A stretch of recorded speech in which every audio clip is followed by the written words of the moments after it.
So hey guys, welcome back to my channel. Today we are gonna study the first chapter, that is gravitation of science 1.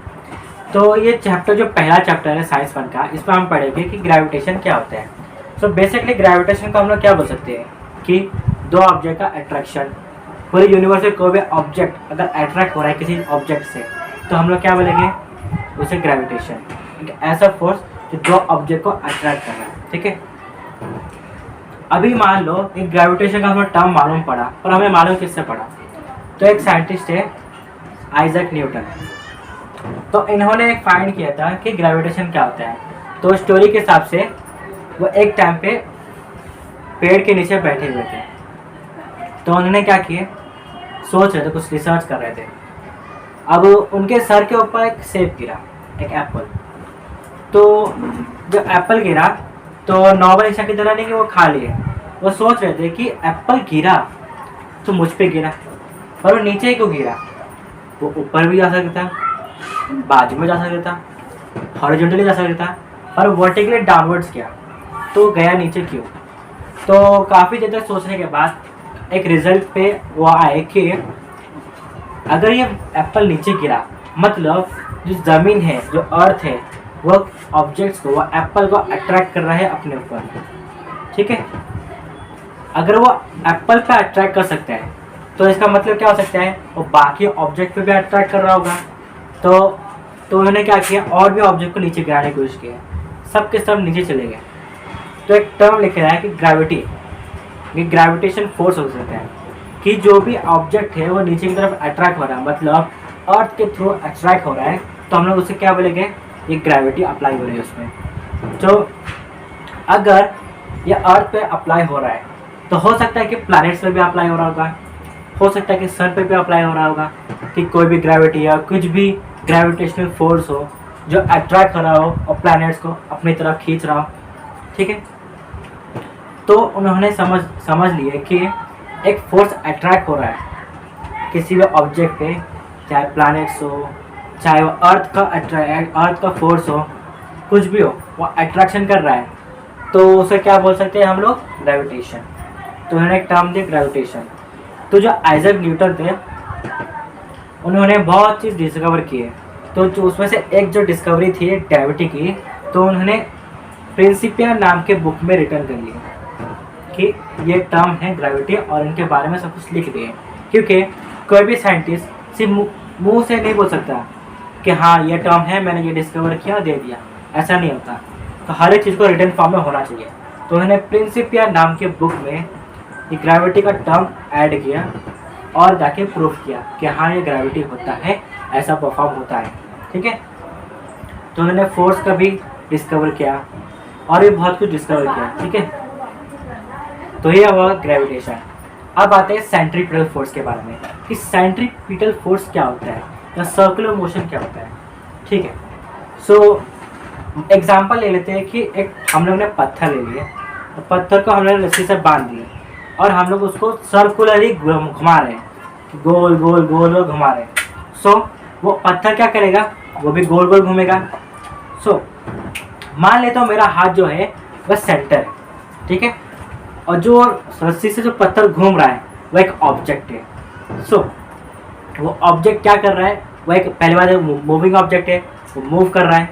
Second, वो circularly move कर रहा है. तो अगर मैं उसको घुमा रहा हूँ तो उसको या तो भाग जाना चाहिए या तो गिर जाना चाहिए, और वो सर्कुलरली घूमे जा रहा है, घूमे जा रहा है, घूमे जा रहा है. मतलब मैं उससे क्या कर रहा हूँ, मतलब सेंटर क्या कर रहा है, उसको अट्रैक्ट कर रहा है. अगर वो अट्रैक्ट कर रहा है तो ही तो वो अपने साथ रह पा रहा है, नहीं तो वो चले जाता. ठीक है, तो अगर वो गोल घूम रहा है, मैं अट्रैक्ट कर रहा हूँ, तो ये सेंटर है, और सर्कुलरली घूम रहा है, तो हम लोग क्या बोल सकते हैं उसको, सेंट्रीपिटल फोर्स. कि एक फोर्स है मेरी तरफ, सेंटर में जो फोर्स है वो अट्रैक्ट कर रहा है उस ऑब्जेक्ट को यानी पत्थर को, और वो टुवर्ड्स अपनी तरफ खींचने की कोशिश कर रहा है, और वो क्या कर रहा है, सर्कुलर परफॉर्म कर रहा है. तो हम लोग उसे क्या बोलेंगे, सेंट्रीपिटल फोर्स. ठीक है, सो रिसेंटली हम लोग पढ़े थे ग्रेविटेशन के बारे में और सेंट्रीपिटल फोर्स के बारे में. अब हम पढ़ेंगे कैप्लर्स लॉ के बारे में. सो बेसिकली कैप्लर्स लॉ क्या होता है. सो 16th सेंचुरी में मतलब 1600 शताब्दी में एक साइंटिस्ट है, इसका नाम था जोहान्स केपलर। इन्होंने 3 लॉ दर्शाए थे प्लानिटरी मोशन के बारे में, कि जो प्लैनेट का जो मोशन होता है वो 3 लॉ को, ये 3 लॉ जो दिए हैं उन्होंने, वो ये फॉलो करते हैं। पर इन्होंने जो 3 लॉ दिए थे उनको प्रूफ नहीं कर पाए, तो न्यूटन ने क्या किया था, ये तीनों लॉ को मैथमेटिकली प्रूफ किया था। ठीक है, तो आप देखते हैं कि 3 लॉ क्या है। तो फर्स्ट लॉ बताता है कि the orbit of a planet is an ellipse with the sun at one of the foci. मतलब पहले बात जानते हैं कि ऑर्बिट क्या होता है। तो ऑर्बिट का मतलब ये होता है कि समझो ये सन है, ठीक है, और ये प्लैनेट है। तो प्लैनेट जो डिस्टेंस कवर कर रहा है सन के थ्रू, मतलब जो रिवॉल्यूशन कर रहा है, सन से इस तरफ घुमा, फिर सन का वापस उसकी तरफ अपने पोजीशन पे आ गया, तो जो भी वो डिस्टेंस कवर कर रहा है उसका हम लोग क्या बोलेंगे कि ये उसका एक ऑर्बिट है, ये उसका एरिया है, यहीं पे वो घूमते रहेगा। ठीक है, तो जो ऑर्बिट है प्लैनेट का और सन के थ्रू, वो क्या है, एलिप्स में। मतलब जो ऑर्बिट है प्लैनेट का सन की तरफ, वो एक एलिप्स में, मतलब क्या है, ओवल शेप में। क्योंकि समझो वो यहाँ से यहाँ डिस्टेंस कवर कर रहा है, पर यहाँ का जो डिस्टेंस है वो नज़दीक रहेगा, क्योंकि वो प्लैनेट्स का जो सन का जो डिस्टेंस है वो कम रहेगा। और जो जैसे वो दूर से घूम कर आएगा, तो जो दूर से घूम रहा है तो कैसा शेप का शेप आगे है, मतलब ओवल शेप पे, अंडे के शेप में। ठीक है, तो जो प्लैनेट और सन का जो डिस्टेंस है, ऑर्बिट है, वो एक एलिप्स में है। ठीक है, at one of the foci, मतलब एक सेंटर पे। फोकाई मतलब क्या है, बेसिकली सेंटर होता है, फोकस। ये सन उसका फोकस है, फोकाई है। ठीक है, उसका एक सेंटर है, और वहाँ पे वो प्लैनेट क्या कर रहा है, ऑर्बिट बना रहा है, रिवॉल्व कर रहा है, पर कैसे है, एलिप्स में। ठीक है, तो अभी जो लॉ होता है ना, उसको जैसा दिया है वैसे याद करना पड़ता है, उसको हम लोग कोई चेंज नहीं कर सकते हैं। बाकी थियरी होगी ना, उसको अपने हिसाब से बना सकते हैं, पर जो लॉ है उसको हम लोग को वैसे ही कि वैसे ही पढ़ना पड़ेगा। ठीक है, तो कैसे याद करेंगे, the orbit of a planet is an ellipse with the sun at one of the foci. ठीक है, अब आते हैं सेकंड लॉ के पास। अब सेकंड लॉ में क्या होता है, the line joining the planet and the sun sweeps equal area in equal interval of time. मतलब जो लाइन जॉइंट होता है प्लैनेट का और सन से, उसका जो एरिया हम लोग देखेंगे ना, तो सेम टाइम पे सेम एरिया ही कवर होगा। अब बेसिकली एरिया क्या होता है, लेंथ इनटू ब्रेथ। ठीक है, तो जो लेंथ और ब्रेथ रहेगा, मतलब एरिया रहेगा, वो सेम रहेगा अगर सेम टाइम रहेगा। मतलब समझो 1 मिनट में वो इतना एरिया, मतलब ASB जो डायग्राम में दिखा रहा है, ASB इसका जो एरिया रहेगा 1 मिनट का, वो CSD के इक्वल रहेगा। क्योंकि वो डिस्टेंस देखो, अगर दिख रहा है तो वो डिफरेंस दिखा है कि इतना बड़ा है, वो इतनी सी है, इतना डिस्टेंस कवर किया है, ऐसा नहीं होता। अभी वो ज़्यादा डिस्टेंस कवर कर रहा है, पर उसका जो यहाँ का जो लेंथ है वो शॉर्ट है, और जब उसका डिस्टेंस शॉर्ट है, जो रेडियस कम है, तो क्या होगा, जल्दी सेंटर से अट्रैक्ट करेगा तो वो जल्दी पास होगा, उसका डिस्टेंस ज़्यादा कवर होगा, तो इसलिए वो ज़्यादा बड़ा दिख रहा है। और डिस्टेंस कम दिख रहा है क्योंकि इसमें जो अट्रैक्शन है सन से वो थोड़ा कम है, तो वो थोड़ा लेट होगा, पर होगा। ठीक है, तो जो ASB का डिस्टेंस है और CSD का डिस्टेंस अगर सेम टाइम में देखा जाए तो सेम ही रहेगा। मतलब जो लाइन ज्वाइन हो रही है ASB का और CSD का, इस सब का इक्वल एरिया रहेगा इक्वल टाइम पे। ठीक है, तो देख लेते वापस कि the line joining the planet and sun sweeps equal area in equal interval of time. ठीक है, अब आते हैं थर्ड लॉ पे कि थर्ड लॉ क्या बताता है। थर्ड लॉ बेसिकली बोलता है कि the square of its period of revolution, मतलब जो भी टाइम हो रहा है इसको रिवॉल्यूशन करने का, तो एक रिवॉल्यूशन करने में जितना भी टाइम लग रहा है उसका आप लोग स्क्वायर कर दें। ठीक है, मतलब T स्क्वायर कर दें। आराम जो सन के थ्रू, सन का आराम जो घुमा, is directly proportional to the cube of mean distance of a planet from the sun। मतलब जो डिस्टेंस कवर किया है, पहले हमने क्या के लिए जो रिवॉल्यूशन किया उसने, उसका हमने T लिए और उसका स्क्वायर कर दे। ठीक है, और जो डिस्टेंस में कवर किया है मेन डिस्टेंस, उसका हम लोग क्या करेंगे, क्यूब कर देंगे। ठीक है, तो अगर T स्क्वायर ले लिया और R क्यूब ले लिए तो वो दोनों क्या रहेंगे, डायरेक्टली प्रोपोर्शनल रहेंगे। ठीक है, मतलब डायरेक्टली प्रोपोर्शनल रहेंगे किससे, मेन डिस्टेंस से। तो क्या निकलता फॉर्मूला कि T square is just proportional to R cube.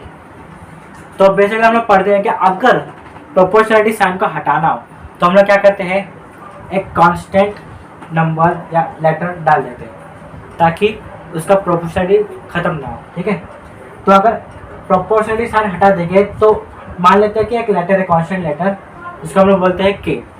तो के इज इक्वल टू कैसा रहेगा कि ये क्या करेगा, आर क्यूब नीचे आ जाएगा। ठीक है, तो डिनोमिनेटर में आ जाएगा तो क्या बन जाएगा, T square upon R cube equal to K. ठीक है, वेर के इज कांस्टेंट। ठीक है, तो ये एक फॉर्मूला बन गया कि T square upon R cube. So recently we have studied Kepler's law. So Kepler's law के बाद आता है Newton's universal law of gravitation. So जो Newton's universal law of gravitation है, तो न्यूटन ने जो बनाया है ये लॉ को किसकी मदद से बनाया है, कैप्लस लॉ की मदद से। क्योंकि हम लोगों ने पढ़े थे कि कैप्लस जो लॉ बनाया था उसको प्रूफ नहीं कर पाया। ठीक है, तो मैथमेटिकली किसने प्रूफ किया था, न्यूटन ने। सो न्यूटन ने जब लॉ को प्रूफ किया था तो उसे ये तक हेल्प हो गया कि लॉ ऑफ ग्रेविटेशन कैसे बनाए। So our first point is every object in the universe attracts every object with a definite force। मतलब जो भी ऑब्जेक्ट अट्रैक्ट करेगा दूसरा ऑब्जेक्ट से वो एक सेम फोर्स पे अट्रैक्ट करेगा, मतलब कांस्टेंट फोर्स रहेगा। सो अभी इस यूनिवर्स में बोला, मतलब यूनिवर्स से कोई भी ऑब्जेक्ट हो तो दूसरा अगर ऑब्जेक्ट को अट्रैक्ट कर रहा है तो एक सिंपल या फिर बहुत एक कांस्टेंट फोर्स पे अट्रैक्ट करेगा। मतलब ऐसा नहीं है कि अगर वो आज लेवल 1 पे अट्रैक्ट कर रहा है तो कल वो लेवल 100 पे अट्रैक्ट करेगा, ऐसा नहीं होता। तो जो भी अगर अट्रैक्ट करेगा यूनिवर्सली एक डेफिनेट फोर्स पे अट्रैक्ट करेगा। Second point is the force is directly proportional to the masses, the product of masses of two objects and inversely proportional to the square of distance between them। मतलब जो force लेगा, मान लो दो object है, तो दो object कैसे मान लेंगे कि ये ऑब्जेक्ट 1 है, ऑब्जेक्ट 2 है, दोनों का मासेस ले लें, मतलब उसका दोनों का बॉडी वेट। तो हम लोग जब मास को लेते हैं फिजिक्स में, तो फिजिक्स में मास किलोग्राम की यूनिट में होता है और वेट होता है न्यूटन में। तो कंफ्यूज मत होना, क्योंकि हम लोग नॉर्मली वेट को हम लोग किस में लेते हैं, केजी में, पर हम लोग फिजिक्स में मास को किस में लेते हैं, केजी में। ठीक है, एक यूनिट है जो बता रहा हूँ, चेंज नहीं होता। ठीक है, तो हम लोग क्या लेंगे, पहले मास लेंगे, मतलब उसका वजन लेंगे। तो जब हम लोग मास लेकर दो ऑब्जेक्ट का और उसको प्रोडक्ट करेगा, प्रोडक्ट मतलब क्या, मल्टीप्लाई कर देंगे, तो वो किसके प्रोपोर्शनल रहेगा, फोर्स के। मतलब force is just proportional to m1 into m2। ठीक है, अगर दोनों मास का अगर मल्टीप्लाई कर दे तो किसके बराबर रहेगा, फोर्स के। और किसके इन्वर्सली रहेगा, मतलब inversely proportional to square of distance between them. अगर वो डिस्टेंस जो m1 और m2 के बीच में जो डिस्टेंस है उसका हम लोग स्क्वायर करते हैं तो एक इन्वर्सली प्रोपोर्शनल रहेगा फोर्स के। मतलब वो फोर्स अगर है तो अगर उस डिस्टेंस का हम लोग स्क्वायर कर दें तो वो इन्वर्सली रहेगा। मतलब क्या है कि अगर डिस्टेंस बढ़ा तो फोर्स क्या हो जाएगा, कम हो जाएगा। तो अगर स्क्वायर आएगा तो कितना कम हो जाएगा, दोगुना कम हो जाएगा। ठीक है, तो इसके हिसाब से, ये लॉ के हिसाब से हम लोग क्या बोल सकते हैं कि F is just proportional to m1 m2 upon d square. ठीक है, ये फॉर्मूला अराइव हो गया।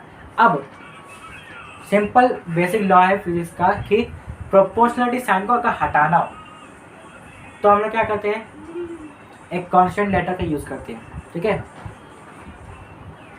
सो हम लोग यूज़ करेंगे F is equal to capital G m1 m2 upon d square, where as G is equal to universal gravitation constant. मतलब ये यूनिवर्सली कांस्टेंट ग्रेविटेशन यूनिट है कि ये G कैपिटल G चेंज नहीं होगा। ठीक है, अब G का वैल्यू दिया गया है कि J is equal to 6.673 into 10⁻11 newton metre square पर किलोग्राम स्क्वायर। ठीक है, ये किसने दिया था, एक साइंटिस्ट ने जिसका नाम है हेनरी कैवेंडिश। ठीक है, तो एक यूनिवर्सल कांस्टेंट का ये न्यूमेरिकल वैल्यू है कि यूनिवर्सल जो भी ग्रेविटेशनल फोर्स रहेगा वो 6.673 इंटू 10⁻11 ही रहेगा। और जो न्यूटन मीटर स्क्वायर पर किलोग्राम स्क्वायर जो यूनिट है वो किसने दिया था, ऐसा यूनिट है, मतलब ये ऐसा यूनिट ऑफ जी है, इंटरनेशनल सिस्टम ऑफ यूनिट, मतलब आप इंटरनेशनली किधर भी जाओ ये यूनिट चेंज नहीं होगा, और यूनिवर्सली आप किधर भी जाओ जी सेम ही रहेगा। तो ये कैपिटल जी क्या है, यूनिवर्सल ग्रेविटेशनल कांस्टेंट। अब एक एग्जांपल ले लेते हैं कि मास जो है ऑब्जेक्ट का दुगना करते हैं, मतलब दोनों जो प्रोडक्ट का मास है उसका वेट दुगना करते हैं, तो फोर्स कितना हो जाएगा, डबल, क्योंकि F is just proportional to m1 into m2, मतलब अगर मास बढ़ेगा तो फोर्स भी बढ़ेगा, तो अगर मास डबल हुआ तो फोर्स भी क्या हो जाएगा, डबल हो जाएगा। तो दूसरा एग्जांपल लेते हैं कि आपने डिस्टेंस को डबल कर दिया, मतलब डी स्क्वायर है तो डी टू द क्यूब 4 कर दे, मतलब डिस्टेंस को दुगना बढ़ा दे, तो फोर्स क्या होगा, ऑब्वियसली फोर्स क्या होगा, 4 गुना कम हो जाएगा, क्योंकि जो डी है डी स्क्वायर वो फोर्स के क्या है, इन्वर्सली प्रोपोर्शनल है, मतलब अगर डिस्टेंस बढ़ा तो फोर्स कम हो जाएगा। सिंपल लॉजिक में क्या है, अगर समझो एक मैग्नेटिक फोर्स है, सिंपल से मान लो मैग्नेटिक फोर्स है, वो अट्रैक्ट हो रहा है, तो अगर हम लोग किसी मैग्नेट का हम लोग नज़दीक लाते हैं मेटल्स के तो जल्दी चिपकता है, पर अगर हम लोग वही मैग्नेट को दूर रखते हैं तो क्या चिपकता है, नहीं ना, क्योंकि उसका क्या हो रहा है, फोर्स कम हो रहा है, मैग्नेटिक फोर्स कम हो रहा है, क्योंकि अगर डिस्टेंस बढ़ेगा तो फोर्स भी कम होगा, सिंपल सा लॉजिक। तो अगर मास बढ़ा मतलब मैग्नेट का साइज बढ़ गया तो मैग्नेट को जल्दी से अट्रैक्ट करेगा, ठीक है, मतलब फोर्स क्या हो रहा है, डबल बढ़ रहा है। अगर डिस्टेंस मतलब दूर कर देंगे तो फोर्स क्या होगा, कम हो जाएगा। तो ये होता है Newton's universal law of gravitation.